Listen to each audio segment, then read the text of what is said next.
All right, thank you. Have a good night. I appreciate it.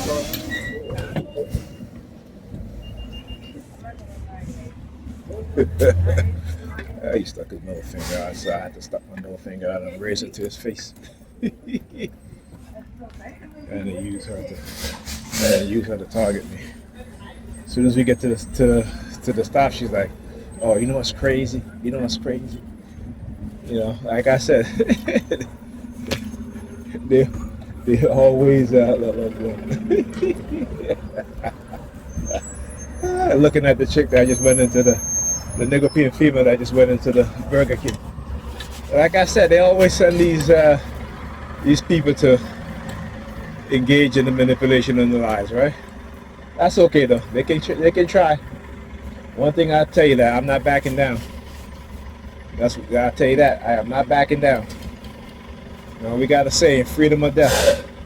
So I am not backing down. Right? I will never go back into that flight mode. You can forget that. Understand that. Okay? Understand that. You cheesing, bro? You cheesing that? Eh? You in there cheesing. Looking at me cheesing. A bunch of clowns. Anyhow,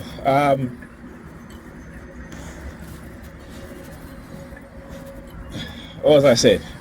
Yeah, so I was talking to the to the other bus driver, and he was telling me about how Khalid Muhammad, who is Palestinian. Was it Khalid? Yeah, is it Khalid? DJ Khaled.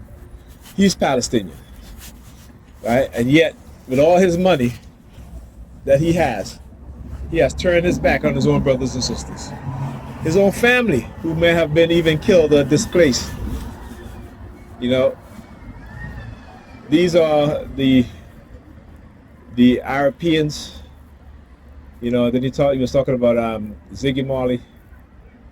That Ziggy Marley said he stand with Israel. How you standing with Israel? First of all, I keep saying, Negropeans who read that Bible, and when they talk about Israel, they're not talking about the land today that's called Israel, right? In the Bible, Israel is a people, right? They were called before that. They were called the Jacobites because they were the people of Jacob. Okay, and then Jacob became the people of Israel. I will call your people Israel. It's not a land.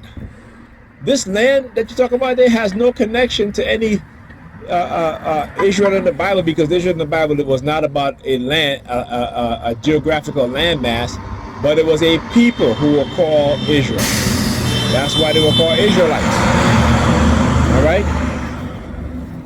And the religious Jews, the Orthodox Jews will tell you, they know that land is not the land their God promised them.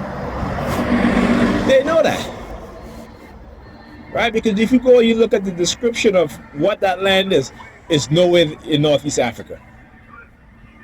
Right? That's why I love my brother Ron Dalton. And he wrote, the movie that he had called From Hebrew to Negroes.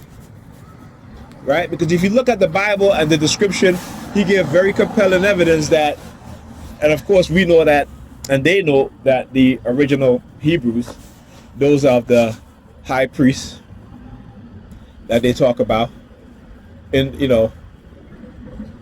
they're black. Okay, they're black. Right? But again, like I said, I'm not saying that there wasn't people in ancient time who called themselves Hebrews and Israelites. That's not what I'm saying. What I'm saying is that these people have a religion, a mythology. Right? That's all it was. That's all it is. It's a mythology. And what the Romans did was try to historicalize, particularly the so-called patriarch of that religion, or that belief system, or whatever you want to call it. All right? But when Ziggy Marley said he stand with the people of Israel, why? Because of money. Because he knows who controls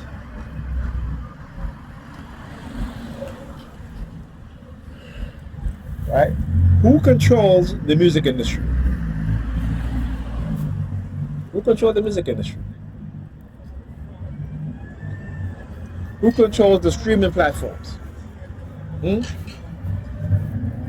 So if black people who are wealthy is not taking their money to create competitive platforms, then we're going to always depend on the white establishment who don't really give a shit about us except they just want to make money.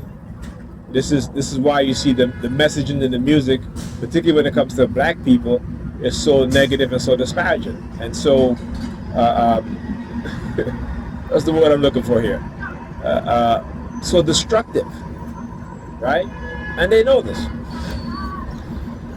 When we were younger, I used to be a DJ, and we listened to music and we loved that bass, and we used to talk about we used to talk about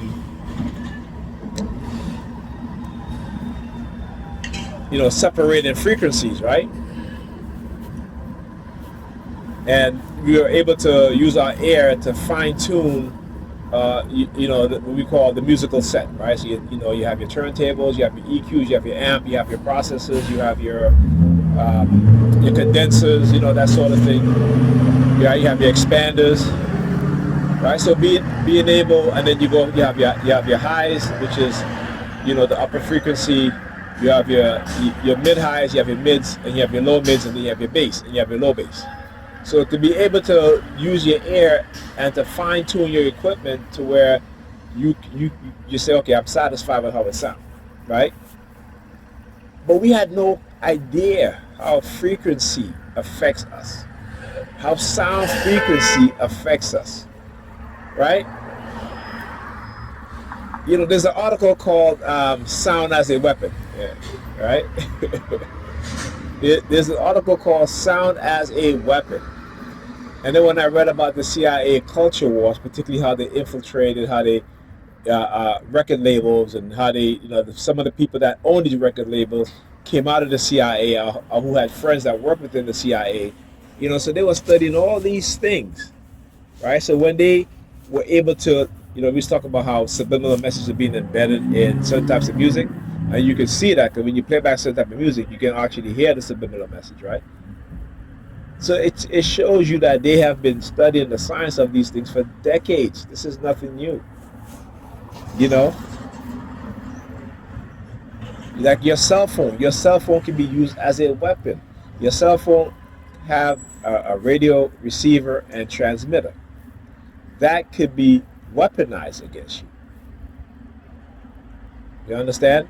Not only can it be weaponized against you, but they can use the frequency. So we talk about the Stingray device that in which the police can sit outside on your block and basically intercept every phone call.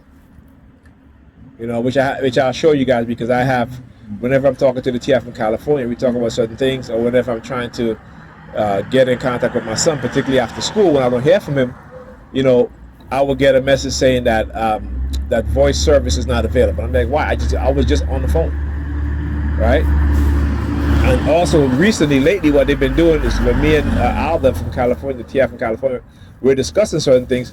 They will what? They will intercept our call, and all of a sudden, our call will be dropped, right? And she can't call me, and I can't call her.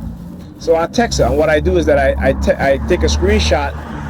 And again, this only started happening within the past 2 months, right? Normally, what will happen is that when I'm calling my son, right, the phone will not ring. I won't get a ringtone, even though the phone is dialing, right? And even though it connects, but he can't hear me and I can't hear him. But now, what they're doing now is, when I call them or we're having a conversation about something, they'll intercept the call, they'll end the call, and then I can't even call anybody. And that's the Stingray. That's the Stingray, because on my Samsung phone, even though I don't get that message, on my Samsung phone that I used to have, right, the call would just drop. or if I call them, it'll go into voicemail, and I have to call them back again before the phone actually rings. And he's like, well, I'm sitting right here and my phone didn't ring, you know? So this is how they intercept, the calls, right? So they know how to use these frequencies because, they weaponize these things. This is something that we don't understand as black people, right? What other technologies that the police, particularly the New York Predator Department, are using? Because we know they go to Israel to train. We know they buy surveillance technology from Israel, from the Israeli tech companies or defense contractors, right? We know that. We know that they have a discretionary slush fund that is not, publicly, it's through private companies, right? So no one can audit it. Unlike, the public discretionary funds, they can be audited, and you as a citizen can go and you can get that information. But when private corporations is donating hundreds of billions of dollars to the New York Predator Department, guess what? They buy technology and they don't have to answer to us or anybody else. We found out about they're driving around with a fucking X-ray device in their van. And then they want you and I to believe that, only on parked cars. It's like, really? Look, LCG 7632. Black vehicle right there. All right, the black car right there. Okay? So again, right, when they are using the police database to, get the address of women that they stop, right, because they're interested in those women and then stalking those women, I want you to understand the mindset, the corruption, right? When they are essaying black women who they arrest, right? You should go read the article on. There's two books I have. One is Weaponized White Tears, and the other one is called Police Brutality Against Black and Brown Women. Right? They don't talk about that when they are having sex with prostitutes, right? And then so promising them that they won't arrest them. It is rampant in the NY Predator Department. Rampant corruption, and they have been corrupt for decades. Right? And like I said, not just me saying that. You can go on Google and shit. What is the most corrupt police department in the United States? And they'll tell you, the New York Predator Department. Okay, so I'm not saying this because of my feelings towards them. I really, I don't have a feeling towards them. I know exactly what it is that they've done and what they're doing. So it isn't so much of a feeling, but it's more based on knowledge. If I do have a feeling, it's a feeling against those that participate in doing these things and continue to do it. And then the Sambos and Sambinas who think it's funny, right? Because they themselves are being manipulated by other Sambos and Sambinas on the New York Predator Department, right? So you must understand that, okay? Oh, by the way, when I was on the other bus, there was a vehicle in front. There was a woman. You hear the sirens? Because they know what I'm going to say. So I tell you that Pam has a friend named Joe, who she was, fucking around with, and then I found out, and then she tried to lie about it. So there's a vehicle that says, the license plate says Joe 18. So as the bus pulled into the bus stop, there was a woman on the bus who was asking the guy, that had the walker. She was like, "What stop you getting off? What stop you getting?" I'm like, "You don't even know the man, but you asking the man what stop you getting off, right?" You know what I'm saying? So I knew right then that was part of the street theater. And of course, he said he wanted to go to Target. Me being a Target individual and so forth, what have you. You see, what they tried to do is try to tell me that, I should stay by Pam. Let her do whatever she wants to do. You stay there, take care of the kids, and so forth. That's it, right? Be subservient to her. It's never going to happen. We are not in a relationship, all right? And I don't follow subliminal message, all right? And like I said, the one thing that they know that I've always done is that I don't go on feelings, all right? If you are a woman dating a man, if he don't claim you, you're not his woman. He's not your man. You have to make sure that he's committed to you, right? If a man don't come to you with an engagement ring, he's not asking you to be his wife. He's not, if he's not asking you to marry him, he's not. If he just comes and he gives you a ring, I don't say anything.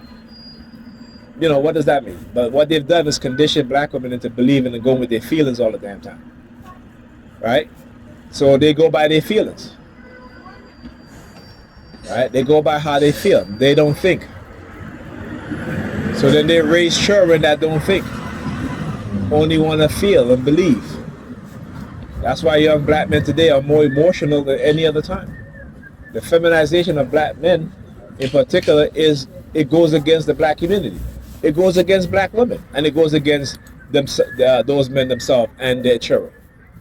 And you have to understand that. So what's going to happen when the white supremacists come into these liberal cities and really start to show their asses? There'll be no masculine black men to protect you. And then you're going to go to the feminine black men, and they're not going to protect you. Look, New York Predator Department. There's a lot of them out there tonight. All right? It's a lot of them out there tonight. So, they're not going to protect you. That's why I said, as a black man, you got children, put your children in self-defense classes. Put your children in self-defense classes. Teach them how to defend themselves. Right? Teach them how to defend themselves. Right? When the New York Predator Department racist cops know that majority of black children are taking jujitsu to defend themselves, watch how different they're going to act. And particularly if you train them in using weapons, watch how different they're going to act. Right? You can't sit down and take their bullshit. You got to fight back. Fight back, those of us who can will.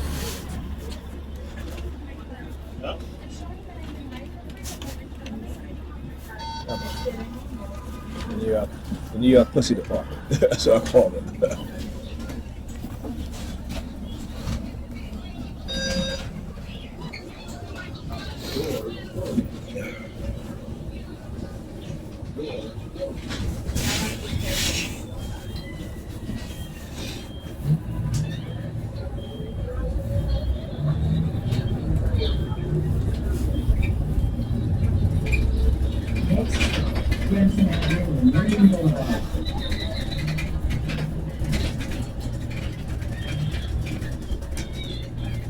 This stop is Ferguson Avenue, London Boulevard.